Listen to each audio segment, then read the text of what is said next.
Welcome back to the Disrupt Education podcast. Alli Privitt is here with me, Peter Hostrawser. Thank you all for joining in. This is our summer recap.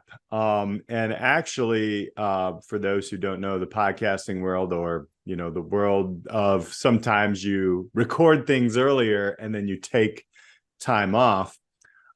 Basically, Alli has went a little more extreme than me, but we stopped podcasting in June, I believe, or maybe early June. No, yeah, it was June.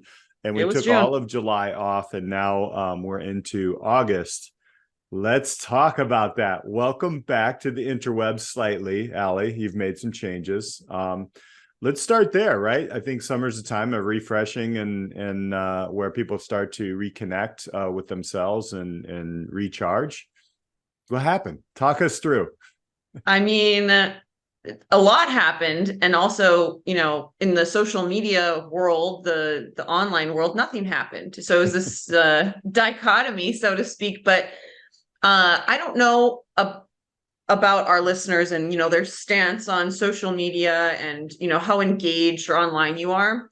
But where I was at, and even, you and I with go with the podcast every week, you at some point as a creator, as someone who has an online presence, I know I felt like I needed a break.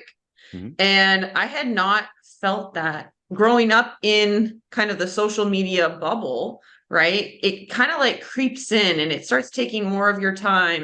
And then I started a business that put myself more online, and then you're trying to learn like how to master the online space and all of this. And at some point, and I think this applies for schools too, and that's really what I kept thinking about when I wasn't plugged into a screen every day, is how much power there is in presence, and how schools and education, like learning something, the push has been like, just a little bit more technology, a little bit more video, a little bit more. And over time, right, it becomes all consuming. Mm-hmm. And so I would just say, like, if anybody wants more information about like the full break and everything, I'll be probably sharing more about it as time goes on. But it really came back to, because I think summer, a lot of schools and those in the education system think about taking a break, but maybe don't. And or in the school year, people think about like, doing less. They ideate about like, how can we simplify stuff? And I feel like, go to these online systems and everything. But what about this idea of unplugging, going offline? I heard about all these companies out west that they're building all these online systems and infrastructure and cloud stuff for like manufacturing and big business. And now they are looking for manual systems that are offline because of increases in power outages, and the cloud and the infrastructure online is not meeting their needs. Mm-hmm. Well, if you apply that to yourself, is the online space and everything that we're building around it meeting the needs of our students, of our teachers, of education, right? Like, right. So those are some initial thoughts. About the unplug. There's so much more though. I'm all for more field trips, less technology, always. There's no doubt in my mind, students are more engaged when they're in person. Now, I'm lucky enough to teach in a major metropolitan area. We have Chicago and the surrounding burbs. And I've seen it, front and center, where students, we've gone down to marketing agencies. We've hit Hyatt. We've even had even people coming in, like in school field trips and things like that. Less technology. And I think it's more engaging. And I think if there are school leaders out there, the toughest thing about field trips versus technology, in my opinion, is the way that you set them up, the way that's funded, the preparation is obnoxiously like inefficient to do something in person. And obviously technology is an easy switch, right? It's like, well, let's just go watch a video about da da da, or go on to this marketing agency's Instagram or whatever. But I think our kids are sleeping on that, right? I think I'm sleeping on that. No one really likes, I mean, okay, it's like a 2-second message and you're done. But when you're experiencing it, I go back to, when we went down to Hyatt, and this was years ago, and I think it was like 2015, and they took us into their corporate building, and we went all the way up, right, to the top of the building. We got to see, hear, smell, look, feel everything that people at that level do for a major organization. You cannot get that. I mean, you can't get that with technology. Even with VR, there's places that you can't get that. So, I kind of thought about that as you were out on your trip. I kind of went on a few trips as well. By the way, northern Wisconsin is very lovely. I was up by Appleton on Lake Winnebago, and my daughter loves to fish. You can't do that on a game. And I didn't, we fished years ago, and she was the bass champion, hauling out all kinds of bass from we were just catching and releasing. And yeah, I mean, I think, going back to what I said, like getting schools where there's field trips, I think that's why the homeschool push is going so much bigger. I think when you have a freer schedule, we heard it from our previous students, we want more opportunities. We want hands-on. I don't know. That's kind of what, I've gotten out of the last few weeks, just kind of thinking about, where you were, what you were doing, what I was doing. There were times my son, who is 18, he's very tech heavy, he loves to build computers, et cetera, et cetera. We were just sitting, outside and just staring over the lake, which, by the way, if anybody ever gets up, that's a huge lake. I had no idea. Like, you can see the horizon on some parts of that. It's insane. But just sitting there, and contemplating his thoughts. And I just felt very good about that, myself included. Plus, I had a few cigars and a beer here and there. But hey, whatever. Hey, summer living. Yeah, absolutely. It's just incredible what not being plugged into this online world can do. And summer isn't, when this comes out, summer will be, close to ending, so to speak. The school year will be ramping up, but that doesn't mean that, we just have to scrap, or we can't make any changes, this school year. It's never too late to be like, you know what, this next week, we're going to do all of our lessons without a screen and see what happens. Or we're really going to dig into what it looks like, reading everything with a physical book. And, I just think there are so many opportunities for education to, quote unquote, go backwards. But this is something that I've said to people that I have personally trained, as someone who enjoys weightlifting and weight training, is sometimes you have to regress to progress. Like, in order to move forward, you actually have to go backwards, because you have to fix your form, or the types of movements that you're doing to build. Sometimes you have to build a weaker muscle in your body that helps assist other muscles, in order to, your weak point is what's going to hold you back. And so if you have to go backwards and work on something, quote unquote, smaller, but that overall flourishes and makes everything better, I really just, I had this whole afternoon where I was sitting and I was thinking about, Man, I remember in junior high, we had keyboarding class. And, you know, it was a special room with the computers. The other class, there was only like a couple computer rooms in the junior high. And, you know, not everyone even took that class. And I remember like sitting on the keyboard and learning how to type and everything. And it was, it started there. And then I remember in 8th grade and 9th grade English class would go to the library, go to these computer labs, and we would start doing more things on the computers. And then I remember in high school in like 10th, 11th, and 12th grade that more teachers were having us go to the computer labs to do stuff on them. And then in college, right? Oh, I had my own laptop and now I'm doing even more things. And it was still a little antiquated. There really was the start of social media and Facebook and everything.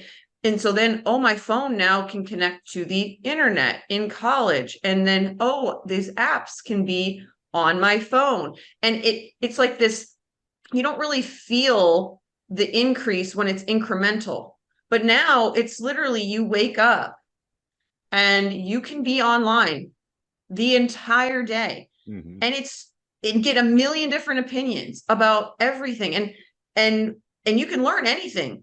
Mm-hmm. I mean, nowadays, like all the information is exploded and available to you. Right. But when we hear the students and right, they're saying like they want it to be quieter. They want it to be less, like in order to do more. Mm-hmm. They're feeling that way because guess what? They got thrusted now. This current generation, they are digital, it's not nomads, but they're fully integrated into the digital tech. They didn't grow up with it. They didn't have this incremental build. It's just mm-hmm. been there. Right.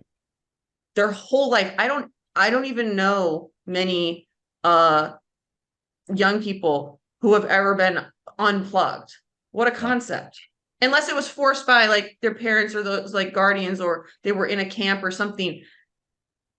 Doesn't that feel like off to you? Because like you and I grew up offline. Right. What you explained there was a little bit, well, I'm older. So my last course in my undergrad was Introduction to the Internet.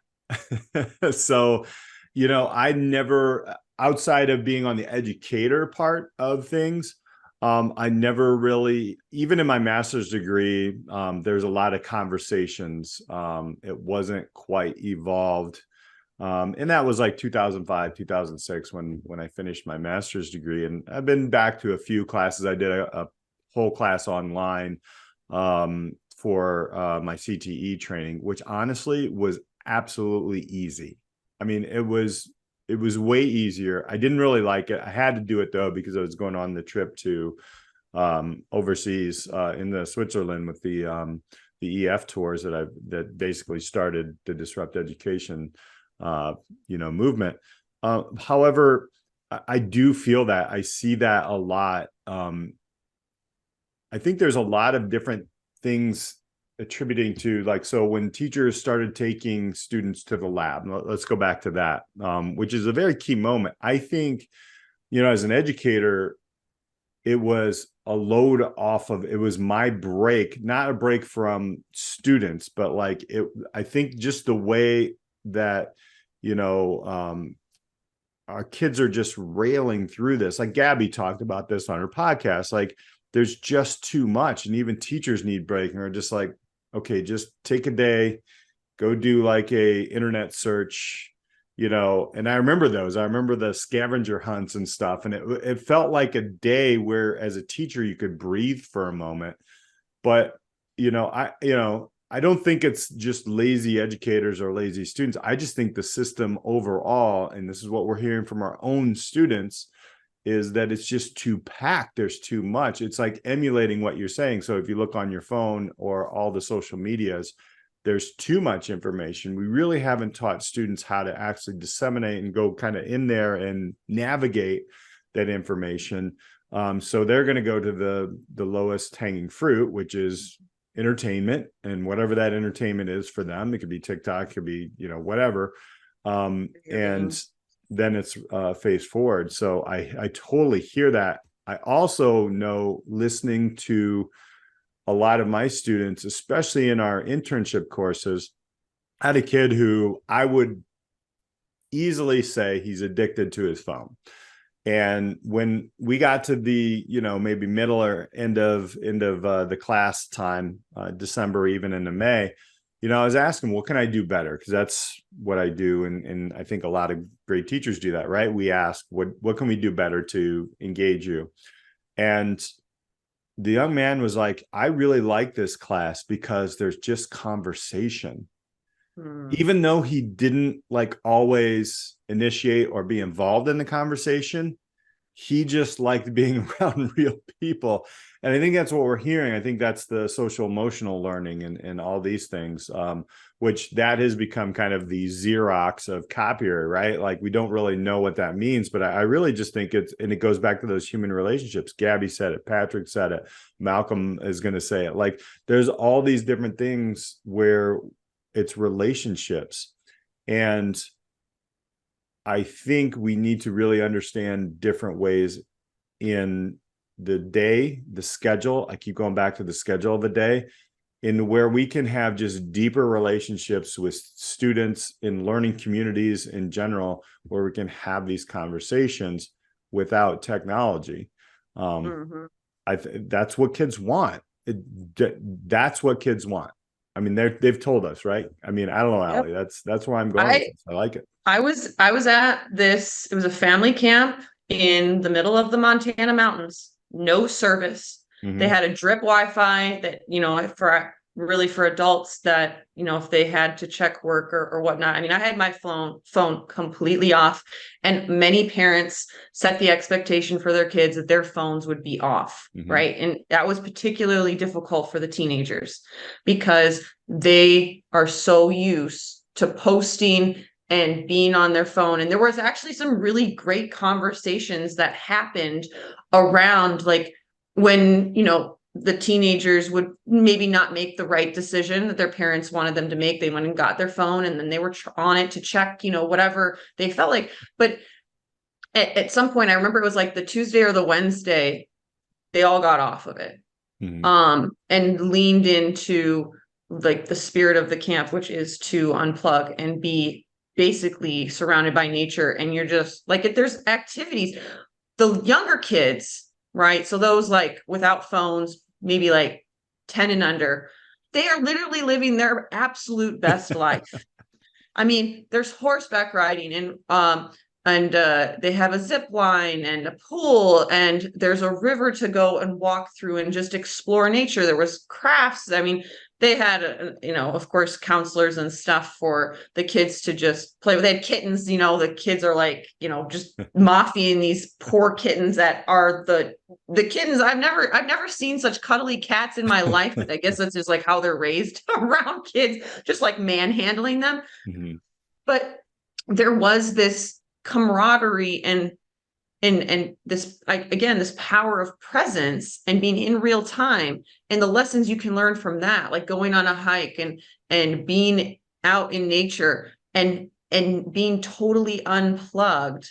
It's just, the experience it's irreplaceable nowadays. There's so few places you can even make that environment happen, which tells me that the pendulum is way too far on the tech side, right? Like that is, if you really have to escape by putting yourself in an environment where your children and young people cannot get online, that tells me the access is too easy, right? So now the lessons need to be learned. Again, what you're saying is, okay, you have access to everything. Anything you want to learn and do is literally possible for you online. You can plug in and get and find that.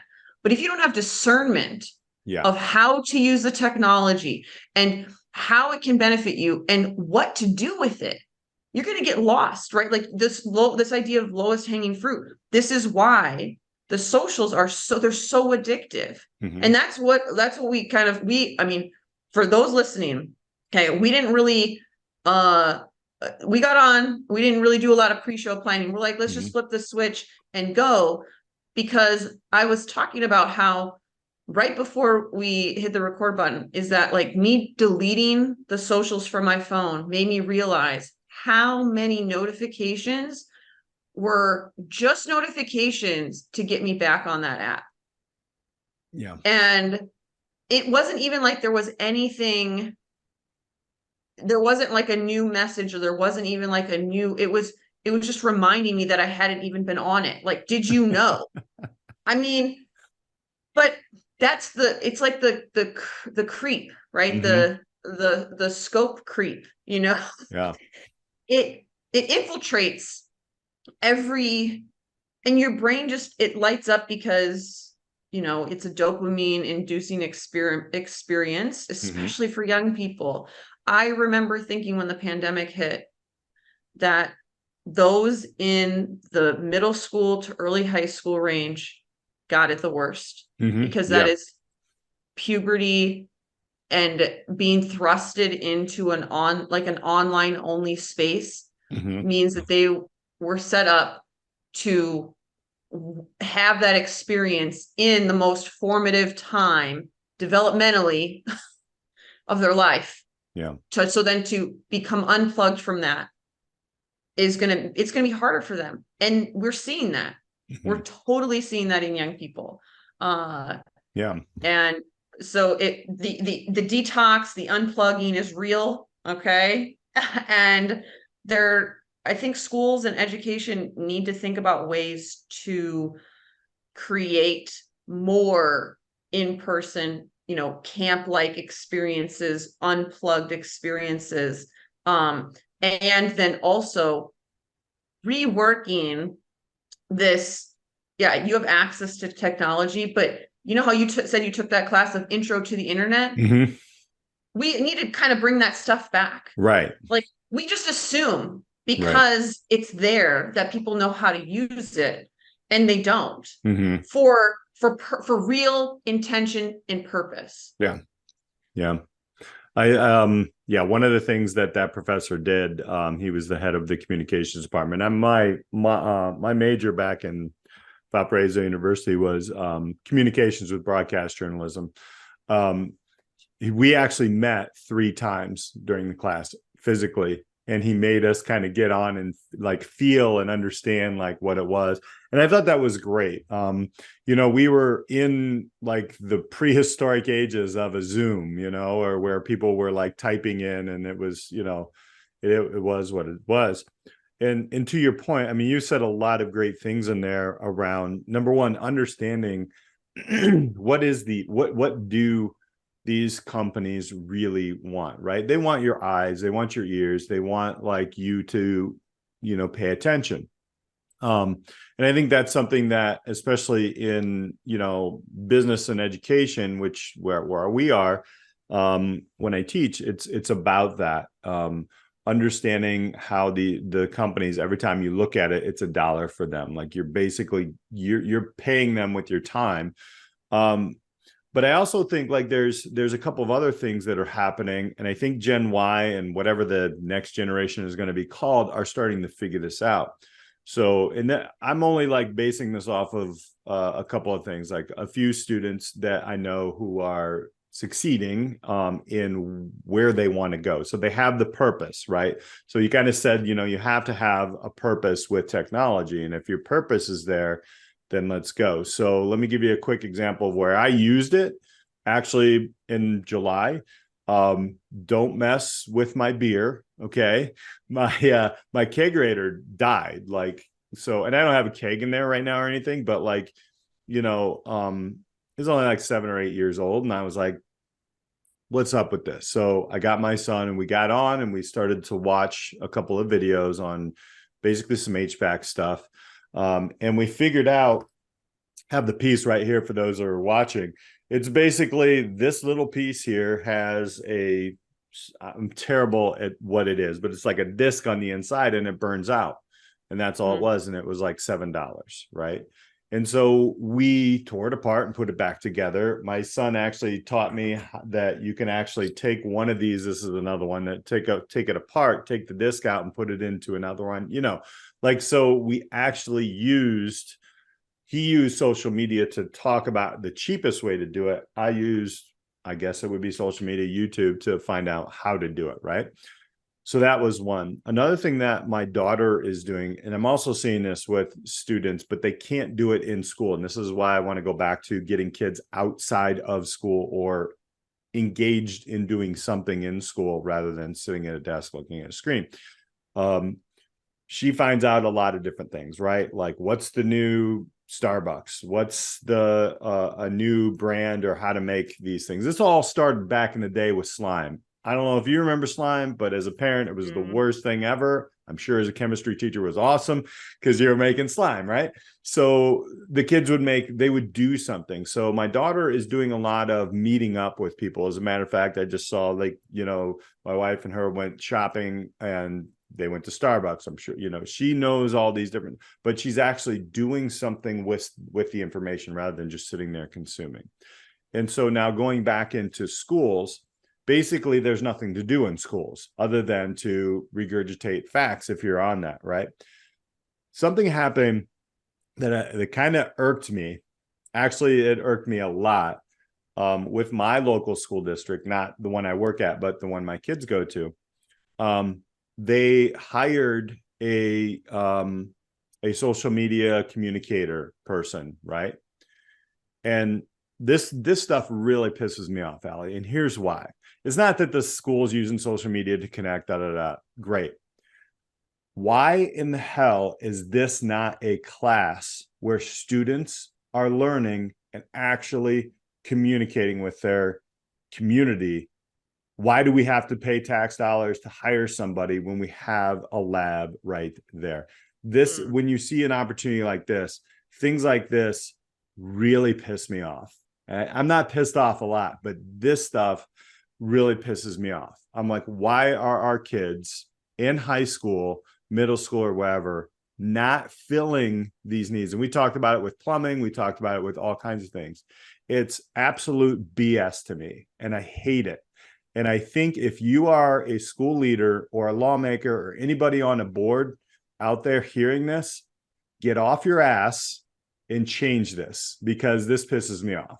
And I'm a taxpayer, but it's like, yeah, sorry, I went off, but ooh, man, that made me mad. So I think those opportunities are what we're talking about. Because, right, like the person being hired, they're checking the box, putting out the stuff, but it could be taught. It could be how to use and communicate.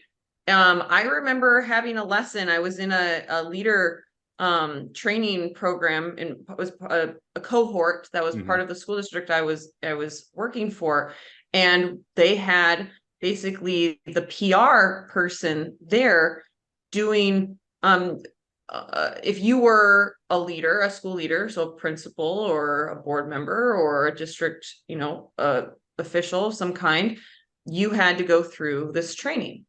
It's how to respond to the public when they're asking questions about the school district. And I was thinking to myself, there's totally a version of this type of information that students need. I know digital literacy is something that people talk about, and there are tidbits of that in different courses. And I mean, I know with Chat GPT and all these AI type programs, right? There's always been this, trying to prevent kids cheating and everything, but taking it to the next level of, okay, like, how do you create a safe online presence? How do you present yourself to the world? And how do you communicate to the outside world when they want to communicate with you? All of that is layered into this bubble that you're talking about, where it's like, okay, the school district wants to present a certain image, a certain communication. You could tear that apart and piece by piece. There's so many lessons to be learned. Like, why are those messages being communicated? What's their purpose? What's driving that? Obviously, it was important enough to the school district to have a full-time person creating that story. And students don't even realize that messaging affects their education experience. All of those pieces, there's infinite lessons to be learned there. And I can totally see why that is a huge missed opportunity. And there's plenty of those, because for whatever reason, we have deemed and put so much red tape on what students can and cannot do. And so the lanes are so narrow. They're so narrow for educators to play in. I mean, like, if you go outside of those lanes, you yourself are potentially in the throes of getting fired or getting reprimanded, right? So it's like, we've talked about removing the red tape, and that's another example where big missed opportunity. Yeah. Well, I'm gonna encourage people this year. I know we're like kind of ramping up into a school year here, to actually go outside those lanes, right? I think, it unbelievably, and going back to what you were saying, it is actually to the point where taking your kids or anybody to a camp and unplugging for a week is actually outside the lane right now. Maybe that's where we need to be. And I think, as an educator, I have things where students are creating to show out, right? I tweeted this, I don't know, a couple of weeks ago, but if a school district doesn't trust their students, the students will never trust the school. Like, bottom line, right? Alli, if I don't trust you, you think you're going to trust me? Like, no. So I think we need to bite the bullet and to say, you know what, let's try this. When I first started, and I always go back to Elkhart Memorial, which is now consolidated into Elkhart Schools in Indiana, we had a webpage class that they were responsible for upkeep of the webpage. And they did it. And there were a few misspellings and different things like that. There was no like really dangerous stuff put out there or anything like that, because it was filtered not only through me, but through another person. And it worked. And those kids really, they took ownership of it. And this, I think, even if your school doesn't allow this stuff or is throwing red tape at you, you can teach the same thing for 25, 30 years, or you can grow. And I think this year for me, one of the things that I'm going to do is a couple of things. I think we talked about like technology free Tuesdays or something like that. That was one, right? Where we have conversations, because I'm hearing what the students are saying, and that's a little bit outside the lines.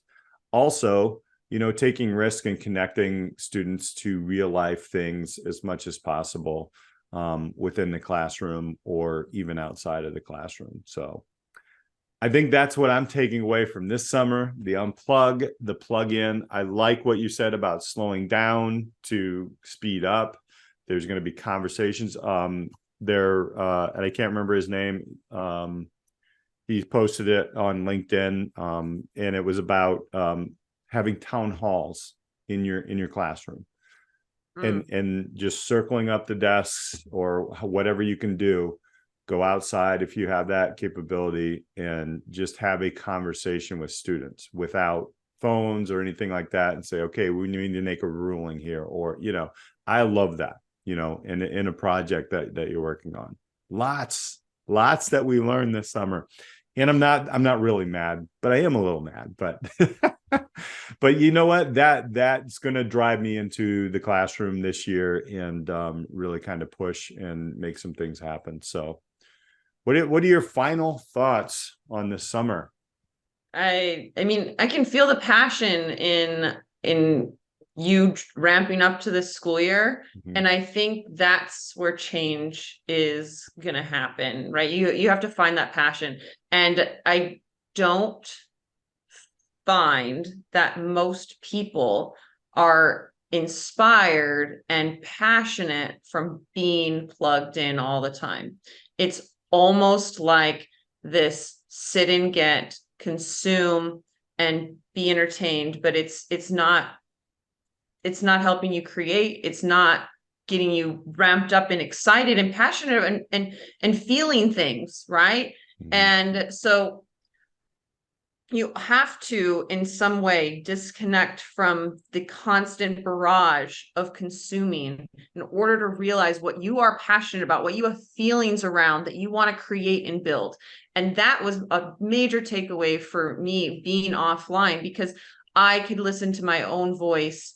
And I think schools and whatnot, taking a breath this year, putting all these requests for proposals to the side of like integrating more and more technology. What would it look like to be like, how could we do school with less, and putting those resources and increasing the budget for in-person real-time experiences rather than adding more and more online resources and online tech and upping all of that? What if you just said no for it, took a pause and reallocated funds and resources and time and people into more real-time, real offline experiences? I think it would revolutionize education, and the opportunities and the possibilities there are endless if you even take a pause to consider it. Right. I really like that look. And in addition to that, I think this year, even if you are kind of feeling a lot of pressure, because I know there's a lot of administrative pressure, there's a lot of public pressure, etc., just take one unit, right? Take a week, just start there, right? And start small. Yeah. and disconnect. See how long you can go, right? Just have fun with it as much as possible. Alli, it's great to be back. But kind of unplugged. So Yes. Appreciate it. So thank you. It's awesome being back. Oh, yeah, right. We need to just jump right into these things and never, just hit the play button. Let's go. So, but for all you out there, try to reevaluate your online presence and what you're doing or what you're not doing online. I think, Alli, you had a great example of that in walking through that. Let us know what works for you. If there's anything out there that is offline that you're like, hey, we do this, let's drop a comment in here. Let's have that conversation, or just connect with Alli or I. We'd love to kind of build on this momentum of slowing down a little bit to speed up. So thank you all for listening to this episode of Disrupt Education. For Alli Privitt, I'm Peter Hostrawser. We'll catch you next time. Thank you so much for joining us on this week's episode of the Disrupt Education podcast. Be sure to like and subscribe so you never miss an episode. Are you ready to disrupt the educational arena you're a part of? For more ways to get involved in the work we do here at Disrupt Education, check us out at disrupteducation.co, or find us on LinkedIn at Peter Hostrawser or Alli Privitt. Our mission here is to help facilitate and amplify changes in the educational system through local initiatives and help you scale them into community movements. Our building network of disruptors in education are working to move beyond scores and grades as the only measure for student learning. If your school district, college, campus, or organization is looking for facilitators of this work, reach out on our website or social media. And if you have any thoughts or feedback on this week's episode or any episode, we'd love to hear from you. Until next time, keep pushing the boundaries, taking risks, and most importantly, disrupting education.